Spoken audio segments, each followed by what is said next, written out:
Good morning, everyone, and welcome to Big Sky Unitarian Universalist.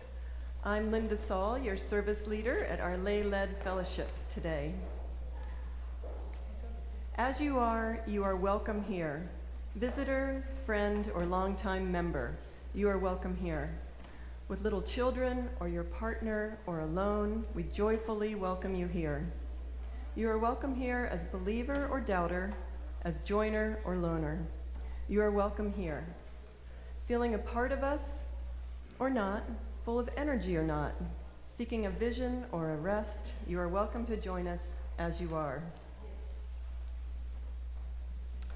Now I'd like to do our acknowledgement for Native peoples. We acknowledge that we are in the Aboriginal territories of the Salish, Nez Perce, Blackfeet, and Anishinaabe people who shared the Helena Valley as hunting grounds. The indigenous story of the Helena Valley began long before the arrival of Europeans. We honor those who walked before us. We honor the path they have shown us in caring for this place for generations to come. We strive for justice and fair relations with their descendants. And it's time for announcements. Karen's going to pass the mic for any announcements.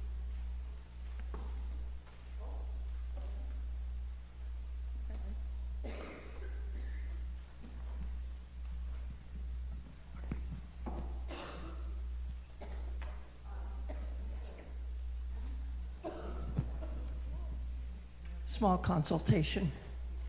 Next week is our last service of this session. Like this. Next week is the last session of this year until the fall, although we do have a couple things set up this summer that you'll hear about later. But I wanted to talk about next week. So Steve Held is going to be our speaker. He's known to be a very dynamic speaker. His subject is environmental concerns. He's the father of Heidi? Ricky Held, who was the named plaintiff in the suit against the state of Montana, demanding an adherence to our Constitution for a clean environment. And one of the things Steve asked for is a barbecue. And next week is our potluck Sunday. And I just had a hard time finding anybody who really wanted to run a barbecue. So instead, we're going to do an indoor barbecue, which all that means is bring potluck contributions that are barbecue type things. And Jean Sweet said that she would bring barbecue chips. And I'm going to bring a bunch of sausages, chicken sausages. So anyway, I just wanted to give you all a heads up that that's coming. And I think we're going to have a heck of a good time with Steve. And also our last time together formally until September. Are there other announcements? Nikki.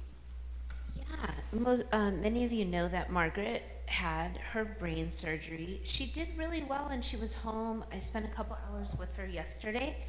And after I left, I think maybe I asked her too many questions.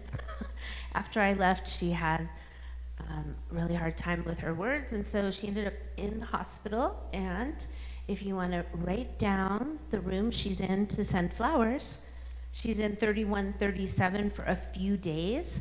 The surgery did go well, and they think this is just going to be a good recovery. And honestly, it was the best conversation I've had with her in months. So it worked, but then I think we just got a little too active.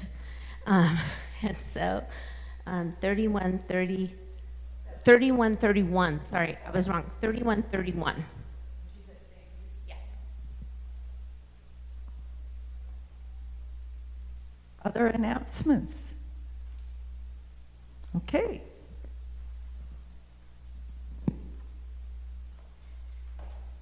Charlotte, you're going to come up and light the chalice for us. So we have our chalice lighting, and I just need a little few words to explain the couple of words that are different. A few weeks ago, we had a service by Cass talking about our shared values as a addition to our principles. And out of that small group discussion, we came up with a couple of changes to our traditional chalice lighting. So I want to make sure that people notice that. We're going to be saying shared values, and we're going to be talking about truths instead of a single truth today. So, we gather this hour as people of shared values, with joys and sorrows, gifts and needs. We light this beacon of hope, sign of our quest for truths and meaning, in celebration of the life we share together. Thanks. And now I will read 537 and Singing the Living Tradition, if you want to open it and follow along. Our whole system, small as is our whole system compared with the infinitude of creation, brief as is our life compared with the cycles of time, we are so tethered to all by the beautiful dependencies of law, that not only the sparrow's fall is felt to be to the uttermost bound, but the vibrations set in motion by the words that we utter reach through all space, and the tremor is felt through all time.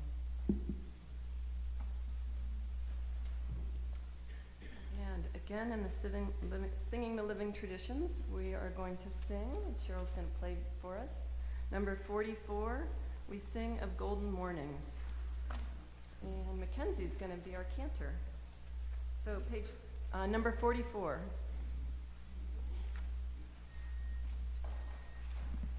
Testing. Yep. Please stand as you're willing and able.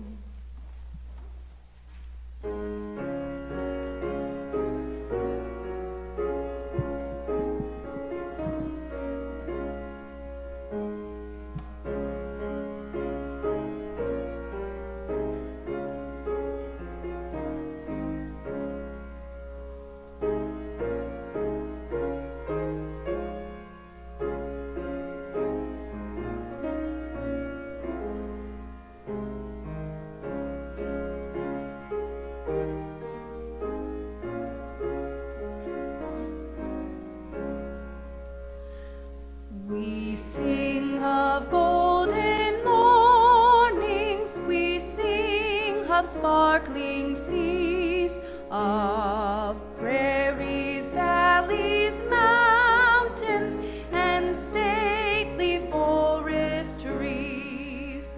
We sing of flashing sunshine and life bestowing rain, of birds among the branches, and springtime come again.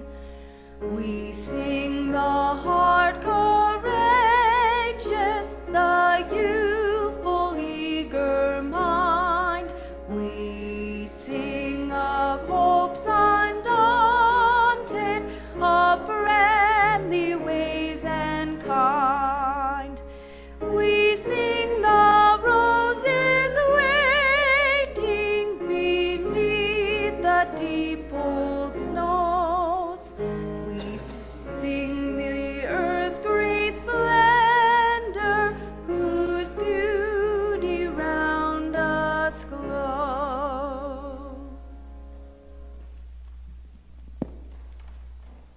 Thank you. And Judy Fiel is going to sing and play Bird Returns, an original.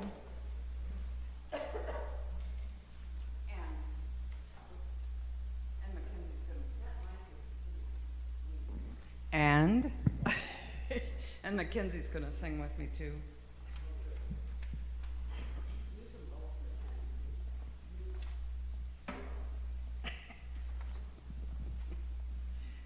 Good morning. Well, we were supposed to be camping, but then when we found out there was going to be snow around 6,000 feet, which was where our campsite was, we thought maybe we'd stay and go to UU, especially since we really wanted to hear what Linda has to say this morning. And I had told her that I'd or she'd asked me about singing Bird Return, and I said, well, we weren't going to be here. But now, here we are, so I hope you'll sing it with us.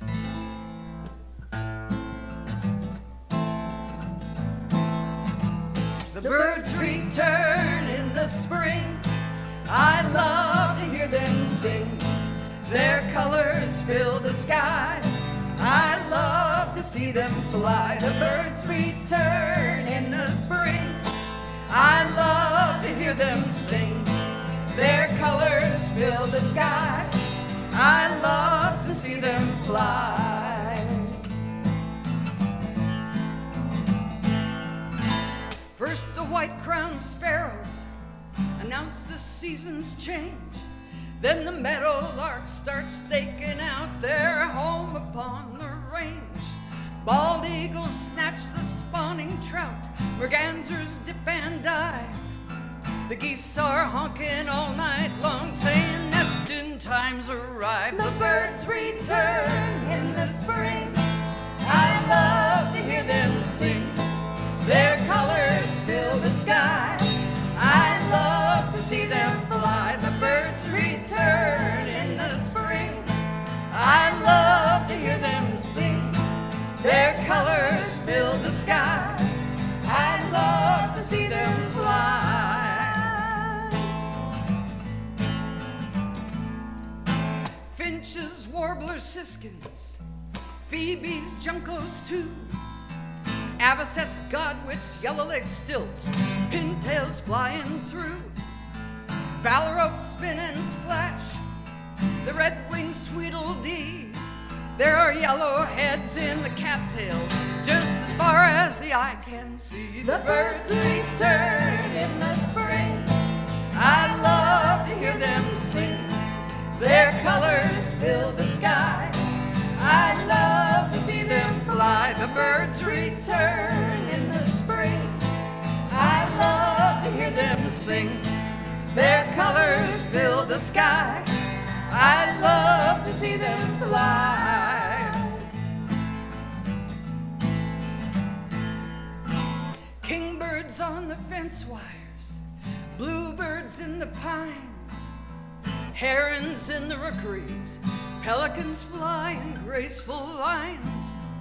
Sandhill cranes stalk the fields, snipes winnow in the sky. You know the golden eyes have long gone north when the swallows come to fly. The birds return in the spring. I love to hear them sing. Their colors fill the sky.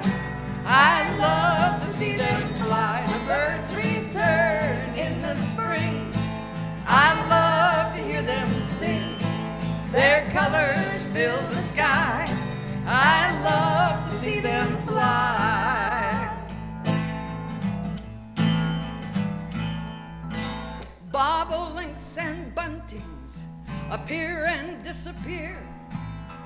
Owls are dancing in the sky. You know, summer's almost here.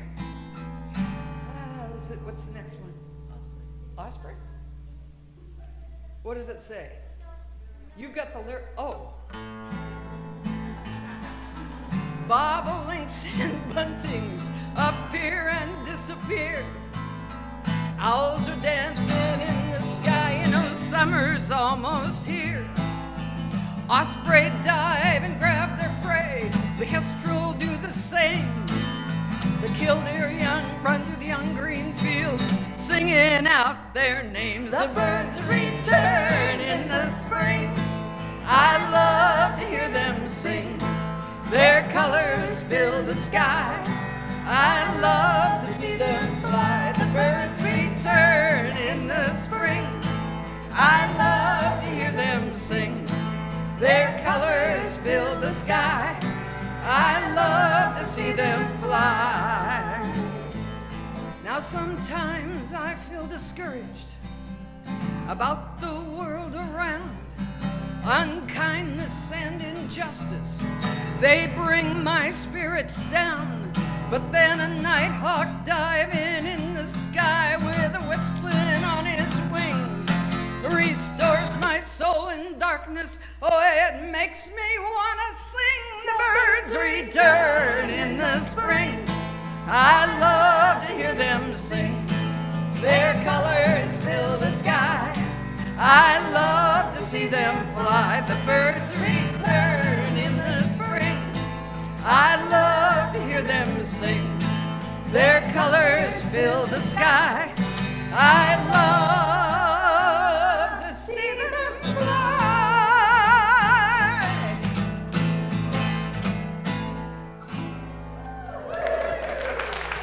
Thank you.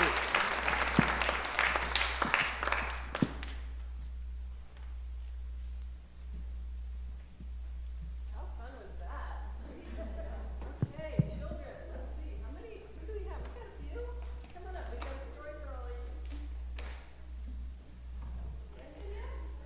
This is a cool story. You don't want to miss it.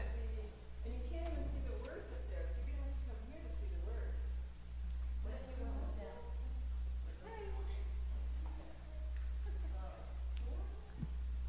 We'll do it, we can do it later. Okay. Okay. We've got shy birds today. Okay, so we've got it projected behind us, and I will share the story for all ages, the bird watchers. My granddad is a bird watcher. He tells me bird watching stories. He always says, Jess, when I go bird watching, things happen. Once my granddad said, Jess, when I make drawings of the birds, sometimes they make drawings of me too. My granddad said, Jess, sometimes the birds help me when I can't find their names in my bird book. And my granddad said, Jess, I got all the birds together one morning to record something called the Dawn Chorus, just for you. Can you see him singing there? My granddad said, birds are amazing, Jess. But I wasn't sure. I had to find out for myself. So one day, I decided to go bird watching with him. When we got there, I couldn't believe it. I couldn't see anything at all. Granddad showed me how to use his binoculars. Everything was closer, but I couldn't see anything. Nothing happened. Then Granddad took me to the bird watching hut. Granddad opened the hatch and we looked out. It was amazing. I'd never seen so many birds. Granddad said there were yellow warblers, ring-necked ducks, herons, snipes, and western grebes. We made lots of notes and loads of drawings. Soon it was time to go. On the way back, Granddad asked me what I liked best about my first day birdwatching. That's when I thought I'd tell him a birdwatching story of my own. Granddad, I liked it best when the dancing penguins came and shared my sandwich. Dancing penguins, Jess? Said Granddad. I must have been looking the other way. Wonderful story by Simon James. Okay, and we can sing our children out to religious exploration. As you journey,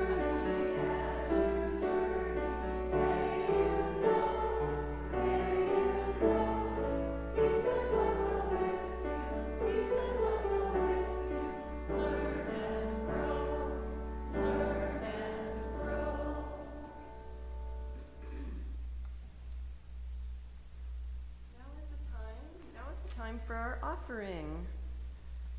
And I did not, Karen, would you do our offering? And Katie, would you be willing to do the offering? Yes, I did say you, Katie. Thank you. Thank you for your gifts this day and for all the gifts of action that make this community possible. If you're visiting, please remain our guest. Your presence is a gift to us.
heart your loving ways. Thank you for the gifts you bring into the world each day.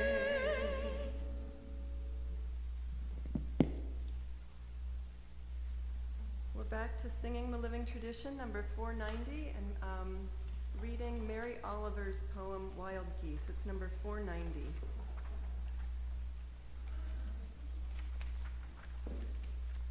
And I will read the regular text if you would read the italics part after me. 490, Wild Geese by Mary Oliver. You do not have to be good. You do not have to walk on your knees for 100 miles through the desert repenting. You only have to let the soft animal of your body love what it loves.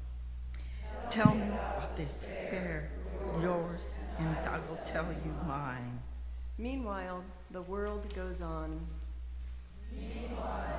Sun and clear rain are moving across the landscapes, over the prairies and the deep trees, the mountains and the rivers. Meanwhile, the wild geese, high in the clean blue air, are heading home again. Whoever you are, no matter how lonely, the world offers itself to your imagination, calls to you like the wild geese, harsh and exciting, over and over, announcing your place in the family of things.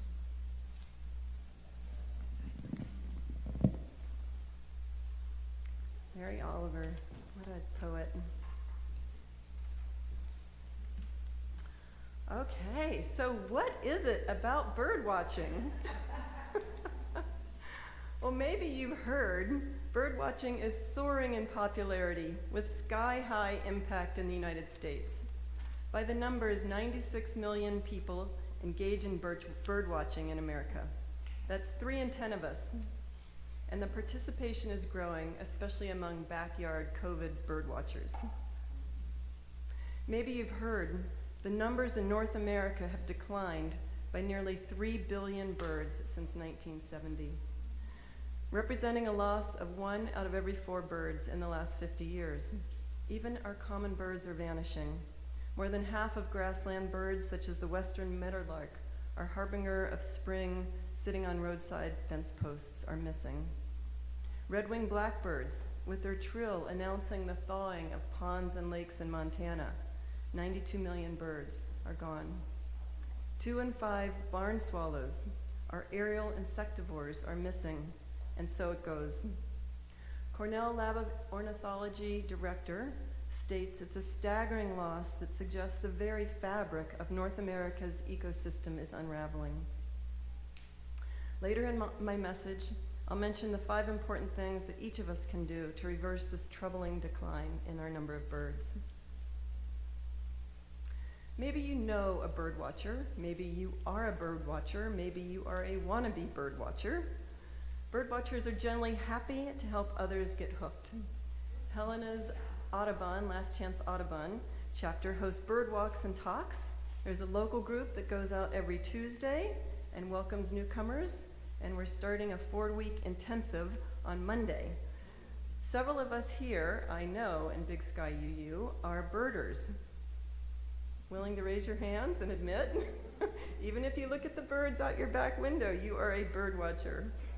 So what is it about bird watching? Well, here's some common understandings of why birding is such a popular outdoor activity.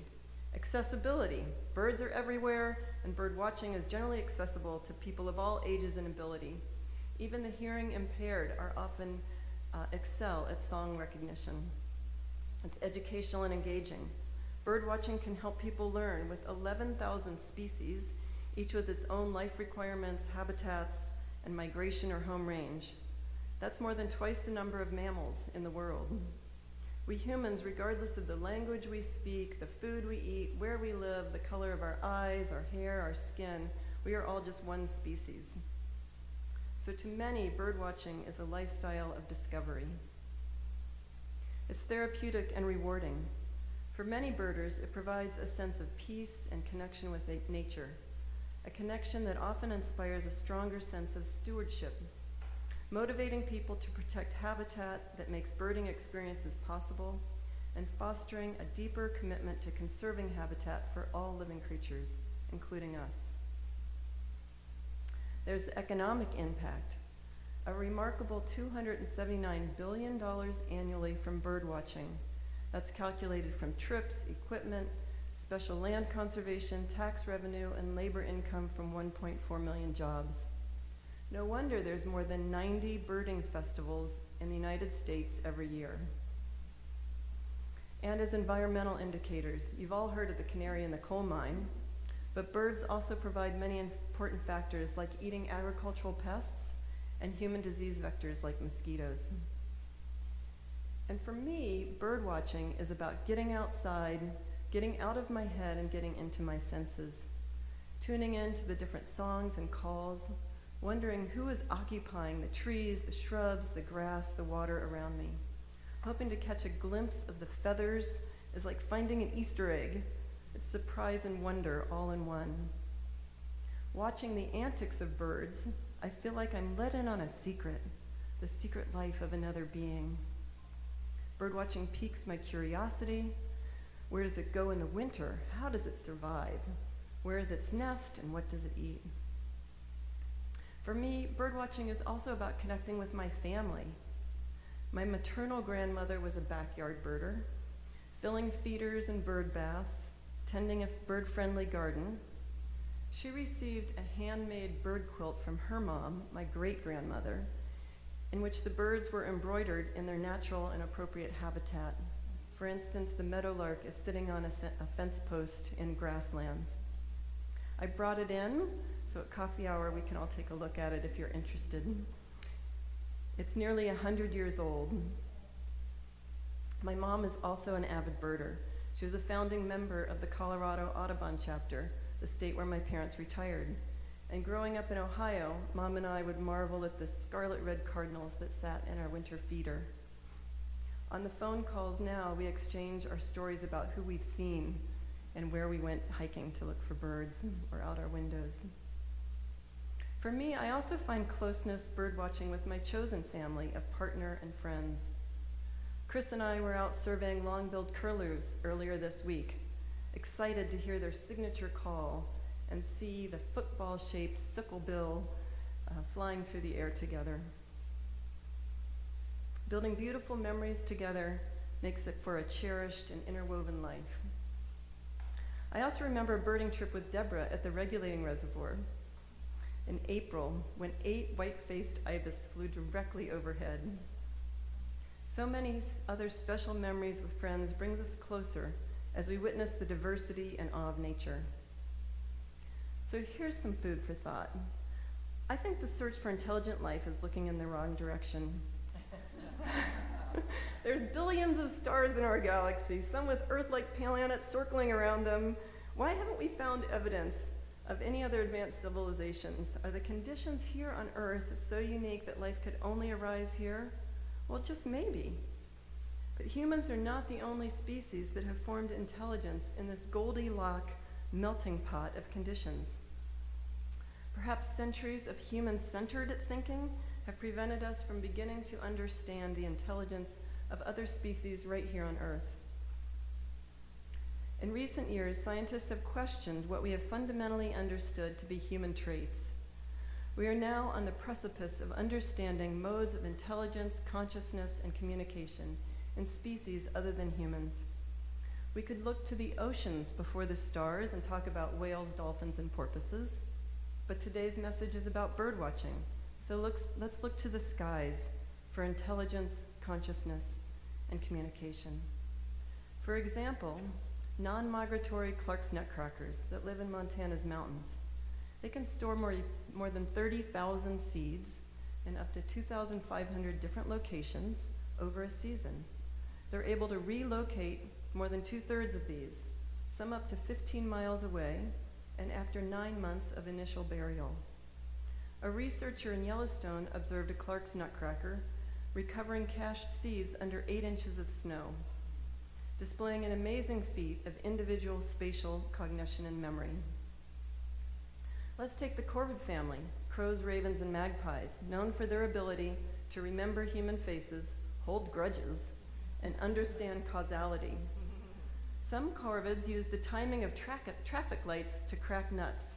They hop out when the light is red, drop the nut, wait for the cars to run over it, and then when the light, the crosswalk is free again and the light is red, they hop out and get the nut and retrieve the meat. You can watch this on YouTube. The New Caledonian crow is the only non-primate species for which there is evidence of cumulative culture evolution in tool manufacture. This species appears to have invented new tools by modifying existing ones, then passing these innovations on to other individuals. They also spontaneously make tools from material that they don't encounter in the wild. Beyond tool making and cultural learning ability, New Caledonian crows are able to solve complex problems and plan ahead. For example, solving multi-step tasks to retrieve retrieve food, such as using one tool to get another tool, to get another tool, to acquire one that's better suited for the final objective, getting the food. Cormorants, which we have here in Montana, used by Chinese fishermen, were given every 8th fish as a reward for fishing for these fishermen. And they found that they were able to keep track and count up to the number of 7. They refused to fish for the fishermen if they didn't get their neck ring loosened so that they could swallow their 8th fish. And how about migration? About 1 in 5 bird species migrate to find food and suitable breeding grounds. Every migration is an epic and often perilous feat of endurance. But the Arctic tern, a small gull-like bird, holds the record for the longest migration in the animal kingdom. It travels almost 56,000 miles every year from pole to pole. Arctic terns can live up to 30 years, meaning that in their lifetime, they can go to the moon 3 times and back. Now that's awe with wings. There's common cranes that are seen migrating over the Himalayas at 33,000 feet. My takeaway here is that we humans are less unique than we thought. And as we break down the barriers of what it means to be human, our responsibility for biodiversity conservation increases. We are all the Creator's creatures. In our story for all ages this morning, we mentioned the dawn chorus. Scientists don't completely understand what we call the dawn chorus, when birds sing so passionately together at morning's first light. One theory is that if you're a bird, it's a way of announcing that you made it through the night, you're still alive, still occupying the same territory. It's communicating to other members of your species, and probably other species as well. I'm still here, this is my turf. It's similar to the morning prayer that observant Jews say, the Modéani. It's a prayer of gratitude and basically says, thank you, God, for returning my soul to me so that I can see another day. And this leads into the spiritual part of my message. A spiritual practice can be defined as regular engagement in activities and actions to induce spiritual experiences, cultivate personal growth. It can be a way to connect with something greater than oneself, enhance inner awareness, and find meaning in life. Bird watching as a spiritual practice provides opportunity for mindfulness, requiring focused, present moment attention. It encourages grounding and preventing the mind from wandering. It provides a quiet and peaceful place for contemplation, reflection, and prayer. Bird watching provides connection with nature and a deeper appreciation for its beauty and complexity. It can spark curiosity, wonder, and reflection on the mysteries of the natural world and our place in it. Learning about birds and their ecosystems can foster a sense of respect for nature and humility in the face of power and complexity. Birdwatching promotes a sense of gratitude for creation and the gifts of nature. Some find that birds and their behavior offer symbolic messages or insights that can guide their spiritual journey. Let's take a rare avian treat, the snowy owl. Lots of snowy owl birding involves walking for hours and hours and, like the girl in our book, not seeing anything. For some reason, maybe it was the surprise after many hours of looking that the moment of actually seeing made me tear up. It's hard to explain. It was all wonder and mystery and connection wrapped up inside of me. If anything, birding has become a practice that has given me new eyes and helps me ground me in the present moment. Franciscan writer Richard Rohr describes prayer as looking out from a different set of eyes which are not comparing, competing, judging, labeling, or analyzing, but receiving the moment in its present wholeness and unwholeness. Here are the 4 areas of how bird watching is a spiritual practice for me. First, it's about watch and see. A bird guide published more than 50 years ago says the only essential equipment for seeing birds is a pair of eyes. We humans are often too much in a hurry, preoccupied with some thoughts of upcoming events. But when I slow down enough to see with my eyes and actually observe the world around me, I'm awed by what I see. When I was younger, I bound up mountains by foot or bike or on skis and missed so much. But both the years and gained wisdom have taught me to consciously alter my pace and pay attention to the sights, sounds, and smells. And this is also true of the spiritual realm.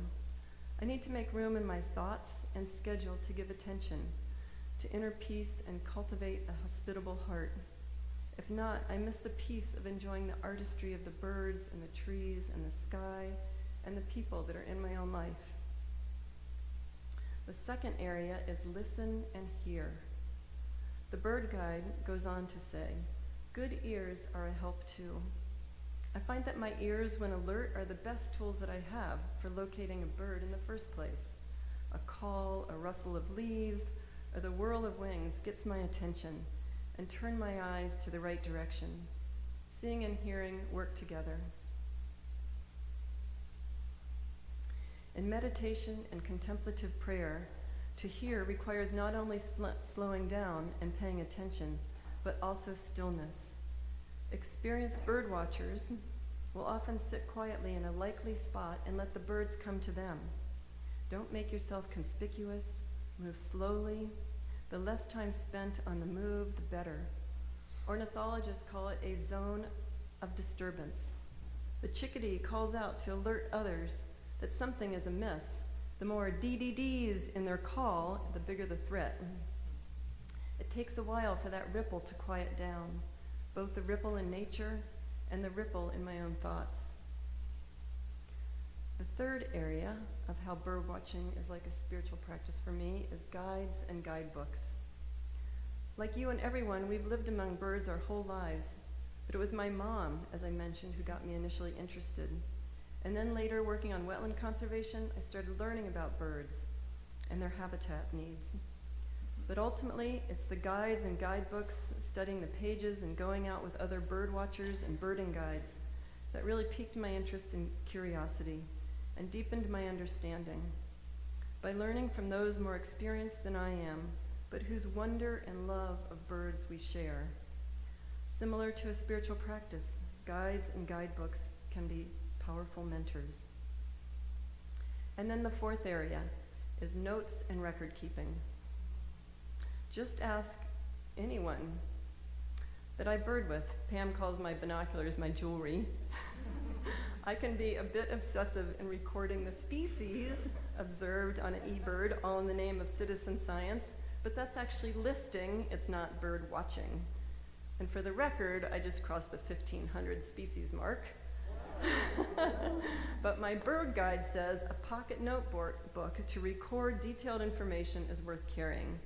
And I should be better about doing this and taking notes, because a notebook and a pen are tremendous aids to seeing and hearing and reflecting. When I use these tools, I find that they help sharpen my vision and retain what I've taken in. The act of recording, describing, reflecting, savoring, maybe even drawing, what I see deepens the impression made on me by the birds and its action. As I have learned to sit quietly in a likely spot, intentionally watching, I've become more adept at noticing and appreciating birds as I go, similar to cultivating a meditative space for cultivating my spiritual life. So that's my bird watching spiritual list. Watch and see, hear and listen, guides and guidebooks, notes and record keeping. But before we go, I promised that I would share some ways we can all take part in the solution to reversing the declining number of birds. And at the grand scale, I think many of you know it's habitat loss due to agricultural intensification and urbanization as the biggest threats, along with climate change. But to play our part, here's the 5 important things we can each do. Keep cats indoors. Cats are estimated to kill 2.4 billion birds annually in the US and Canada. Make windows safer. Data show that about 1 billion birds die each year in US and Canada after hitting windows. Grow native plants. Make yards and our lands better habitat for native birds.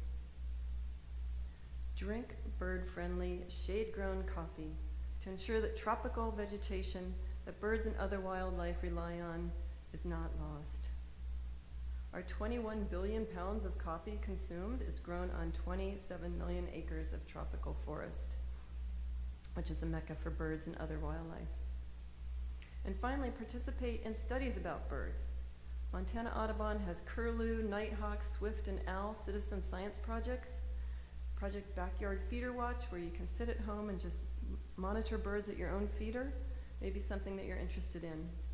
Studies like these and others can lead to important conservation science discoveries. So that's my ask. Let's end on a positive and remember the bird watcher on snowshoes who took the time to stop during a winter storm in Yellowstone National Park and investigate what the Clark's Nutcracker was doing at a hole in the snow. Following your curiosity while observing birds should be every birdwatcher's first principle. And then reflecting on that observation as a connection to the interdependent web of all existence of which we are a part should be our practice as mindful Unitarian Universalists. Amen and shalom. We'll take a moment of silence and then we can have some reflections.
Karen will pass the microphone for anyone who wants to share some reflections.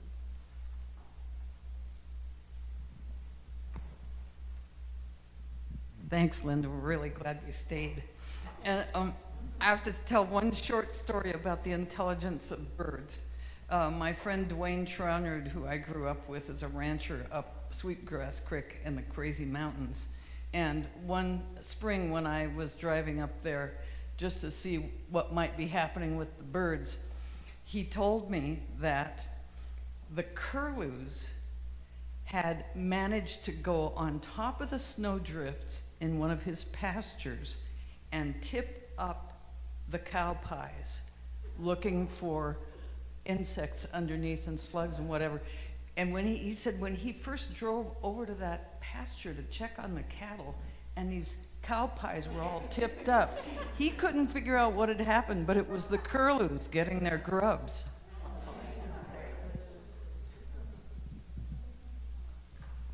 Thank you, Linda. That was fantastic. I did want to mention, though, when we visited, Grant and I visited Portland, Maine a couple of years ago, and people who know me know that if they drive by my yard right now, it's a sea of yellow flowers. And as I was driving around Portland, I kept seeing every yard had a ton, it was May, of yellow flowers. And I said something to my friends, and they said, well, in Portland, Maine, it's against the law to use herbicides on your garden.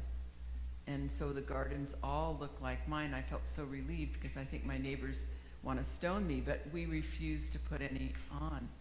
And I wondered how you felt that affected the birds as well. And I think it's herbicides and insecticides, quite frankly. Oh, yeah, absolutely. The use that we have of herbicides, insecticides, fungicides, all of those has decreased the insect population, so birds do not have a food source. So that contributes to the decline in bird numbers for sure. Just a second on that too, I saw a No Mow May Month poster in someone's yard, and I thought, oh, well, that would be nice in some ways, to not mow the lawn and leave the seeds that are from the weed seeds and the grubs and everything else for birds to eat. So it's just an idea.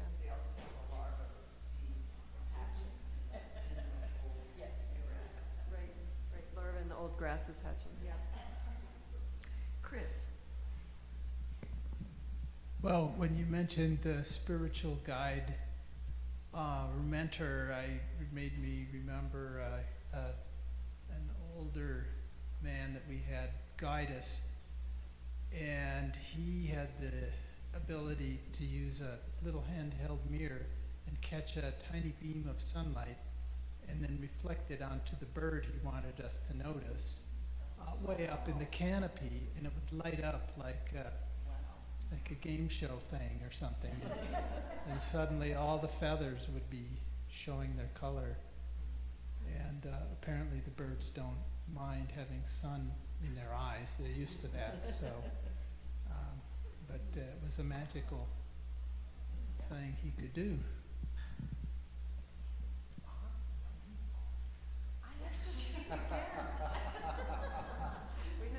We have time. When I was in 6th grade, I had it on my report card every 6 weeks. It said, talks too much, disturbs others.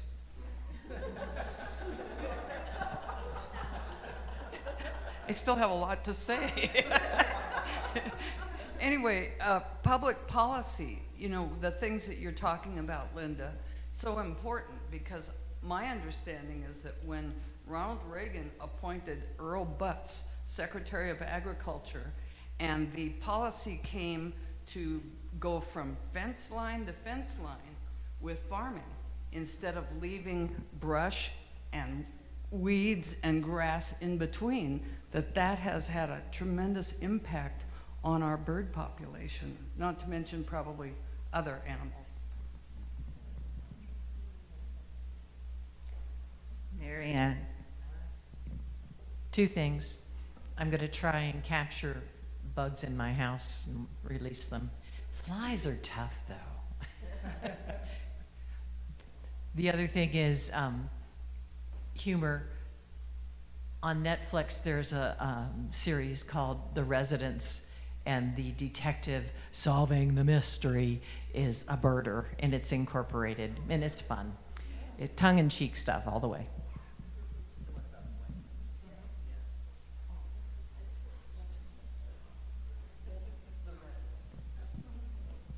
I have a lighthearted bird story, but thank you, I love that. So I'm Jimmy, Jessica's mother-in-law. My husband is usually with me when we're here, but he and Lynn are rewiring their camper for next weekend, so that's where they are. So every summer we go up to Lancaster, Amish country in Pennsylvania with a friend and drive our RVs up there, and they're 24 foot, so they're not huge, but we like it. So we were in Bird in Hand, Pennsylvania, and we're backing into a rock parking lot next to a Scratch and Dent owned by a Mennonite family, and we get all backed up, and we're the only vehicle in a rock parking lot, and Jim, the other man, opens his driver door, and we hear an alarm go off. Tweet, tweet, tweet, tweet, tweet, tweet, tweet. So he closes the door, and he turns to my husband. He says, Bob, you go in the back of the camper and check the panel. I'll check the panel up here. I've got a battery alarm going off. So they check their battery alarms, and everything's fine. So Jim opens the door again, and it goes again. Tweet, tweet, tweet, tweet, tweet, tweet, tweet. Close the door. We've checked all the batteries in the camper, and my friend Susan says, that sounds like a bird. And then we start thinking battery alarms go beep, beep, beep, beep, beep, not tweet, tweet, tweet, tweet, tweet. So Jim looks, rolls the window down and looks in his outdoor mirror, and he goes, I see a bird. A little bird on a nest next to the back tire in the rock parking lot. So we get out the other side and sneak around the camper, and here's a little sandpiper on her nest in the rocks, making herself just as big, and loud as she can be, protecting her nest with 3 little rock-sized eggs. And we apologized, but that's just, how big did that camper look to her, and she never left her nest. Yes. Jessica, okay. Anyone else? I have a question for Linda. Is there a simple resource to help improve backyard habitat for birds, like at my house? Yeah, I think Audubon is a good place to start. Cornell also has Cornell Lab of Ornithology. They have the Backyard Feeder Watch program, so that might be the other one to look at to see how you could do that. Thank you. Absolutely. Okay, thanks everyone for sharing. Let's sing one final song. It's In the Branches of the Forest, number 173.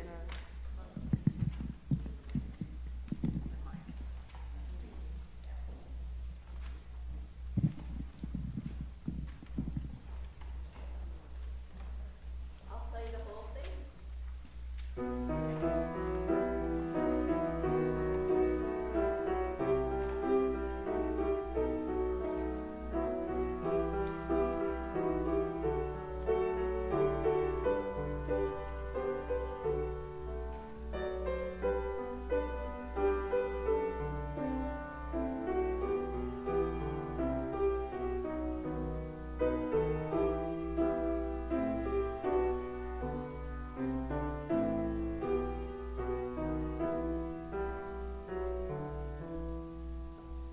In the branches of the forest, in the petals of the marigold, on the shoulder of the mountain, in the vastness of the sea, you will find a brooding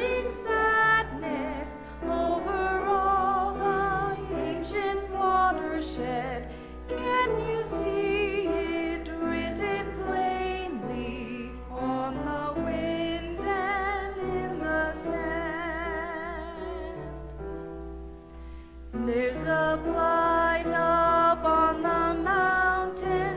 There's a sickness in the evening. And we ask the age-old question, can we purge us of this sin?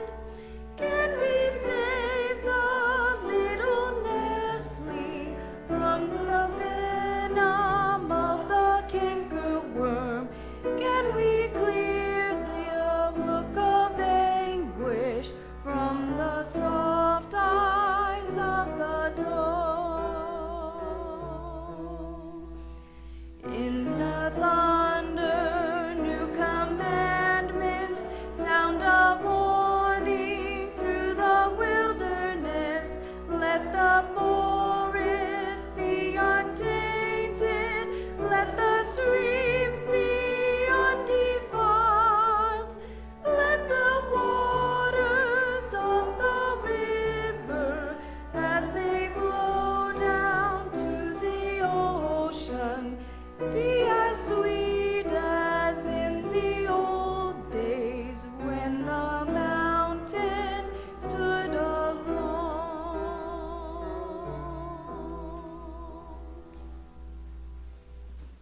Yes, that's our call to action.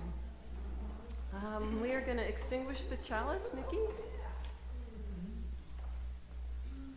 And as we say all together, we extinguish this flame, but not the light of truth, the warmth of community, or the fire of commitment.